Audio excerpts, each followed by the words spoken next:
All right, back up to the front here. I guess we'll just keep going back and forth, right? Whatever. One thing I do want to get rid of is these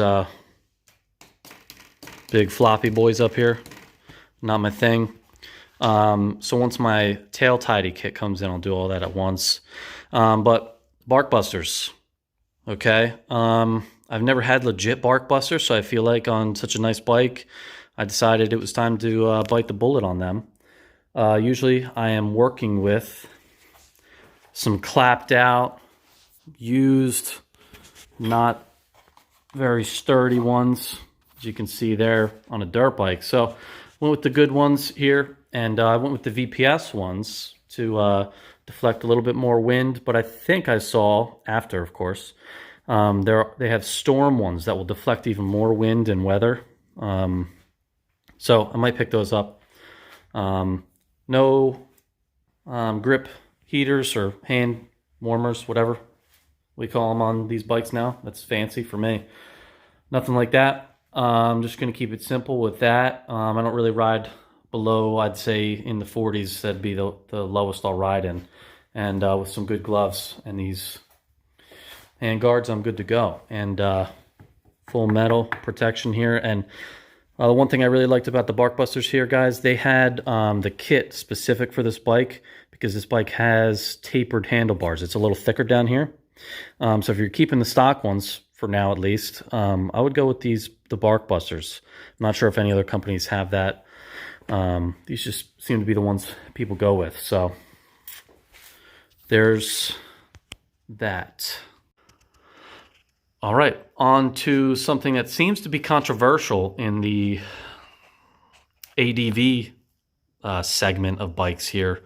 I'd have to say the ADV guys seem to be very opinionated on their feelings here. So I'm not sure what that's about, but I like to let people ride their ride, right?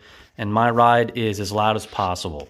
So I went with the Black Widow. It's the 300 mil pipe, so it's the shorter one, and everything went together perfect. I had it together in 10-15 minutes maybe, and the stock heat shield goes on there perfectly, fit right on. And the one thing which was a new thing for me, Harleys and like the XS over there have like crush gaskets for the pipes, and they're one piece from the header back. Like this glue stuff that you had to put in there. I guess I put too much. I don't know. I just really wanted to make sure it's sealed. And sometimes it just started melting out just a little bit, pushing out once I first started it up. But she's good now. No leaks at all. Awesome. And it sounds great. So I'll see if I can get a cold start sound clip. I was trying with my DSLR camera, and it's a little older, and it just it was not good. It was not a good sound. So we'll see how it sounds on the old Samsung here.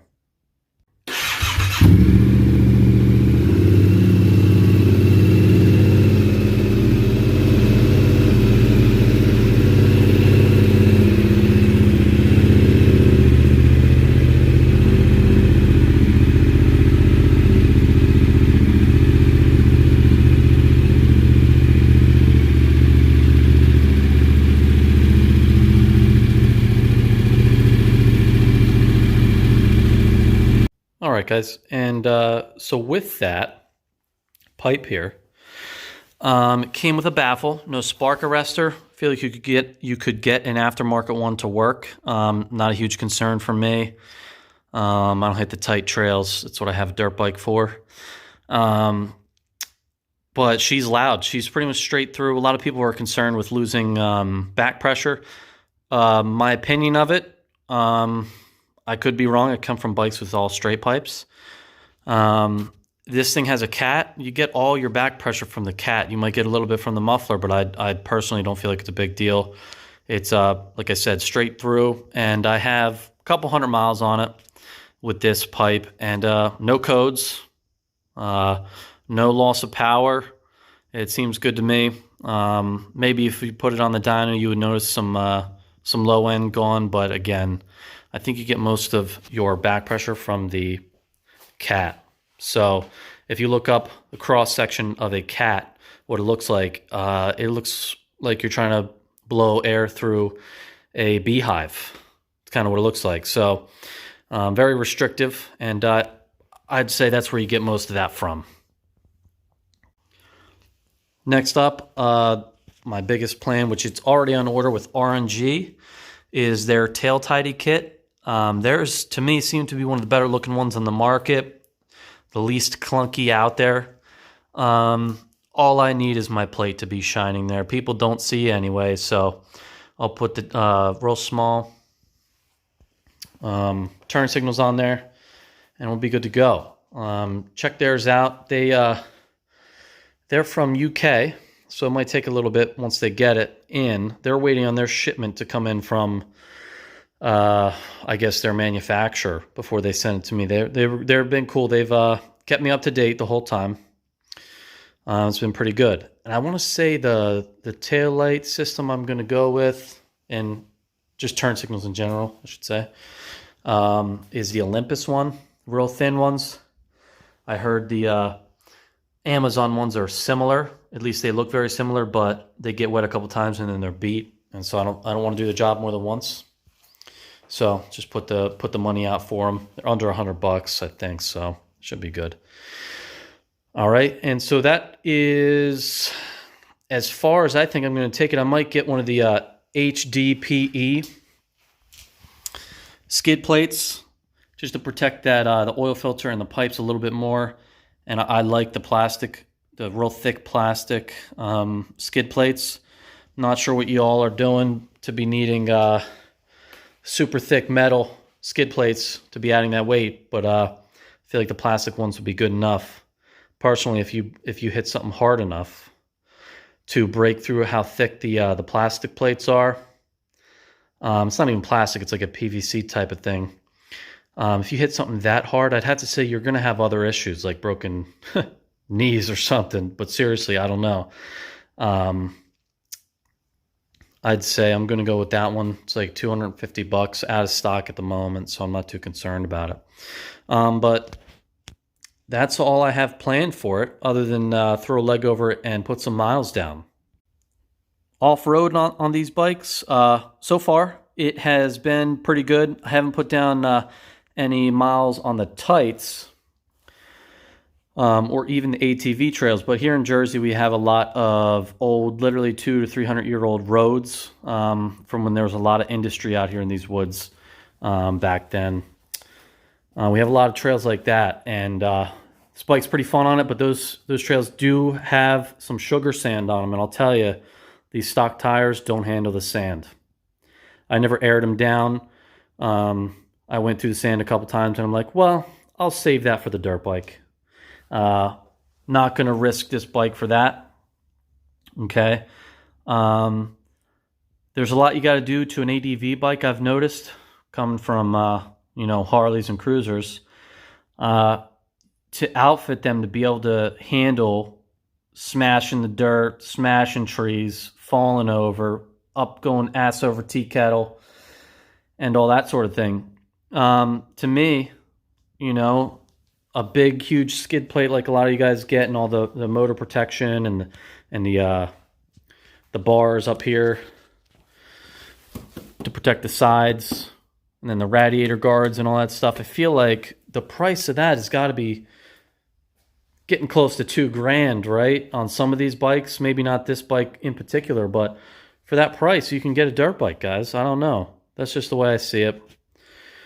And in most states, you can ride a dirt bike without having to insure or tag it. So, could be a good option for people to not kill their $10,000, $11,000 bike. All right, guys. So that's my feelings and thoughts on this bike. Awesome bike. Definitely glad I traded out the Harley for it, especially considering the issues I was having with that Harley with only like 15,000 miles on it. So this is me. Kind of awkward talking to a camera like this. Although I am a teacher, I am teaching to a blank screen every day. with the letter of the first name of about 30 students at a time on there. No faces, blank screen, couple letters on there. So I should be used to this, but you know, it's kind of weird seeing yourself like this. But anyway, any questions, just ask. I think I might, depending on how well this does, if I don't get roasted too bad on here, do some install videos and that sort of thing. I do on my own work. There's a couple guys doing install videos, but not too much out there yet. So maybe I'll just, again, throw my hat in the ring there. My inspiration for getting back on YouTube here, guys, is I came across my old skate videos from 13 years ago, skateboarding. And it was a blast, man. I remember we had a lot of fun making those videos.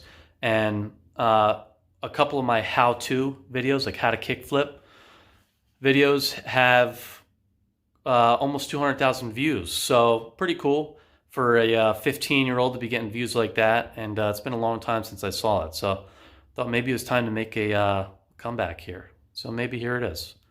We'll see how it goes, guys. Well, it's getting pretty cold here in New Jersey. Our low for the night is going to be in the 20s. High tomorrow around 40. So for me, I won't be doing much riding.